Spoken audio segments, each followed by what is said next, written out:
ஆமா அப்படியேவா ஆமாண்டாப்ல நானும் சாட்சியில வீடியோ இருக்குது இல்ல எல்லாம் சாட்சியா 1 10 ரூபா சொல்லி பிரயோஜனம் இல்லை நான் கேட்குறப்ப நீ சொல்லணும் நான் கேட்குறப்ப என்ன சொல்லி 10 ரூபா அப்படியே வேணாக்கா ஆமாண்டு காசு கொடுத்துட்டு போகணும் காசு தராம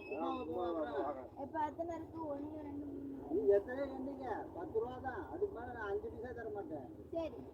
நீயாச்சும் நான் காட்டலாமா லேபர் உள்ளதா இருக்காரு சொல்லிடுறேன் யாருன்னா எனக்கு என்ன யாரா இருந்தா எனக்கு என்ன யமனா இருந்தா எனக்கு என்ன வரும்போதெல்லாம் எந்த பிள்ளையாச்சும் ஒருத்தங்களை அமுழுத்துட்டு போகாம இருக்க மாட்டேங்க இருங்க அவங்க ஒய்ஃப் கூட நான் சொல்லி வைக்கிறேன் அம்பளுத்துக்கிட்டே இருக்காருங்க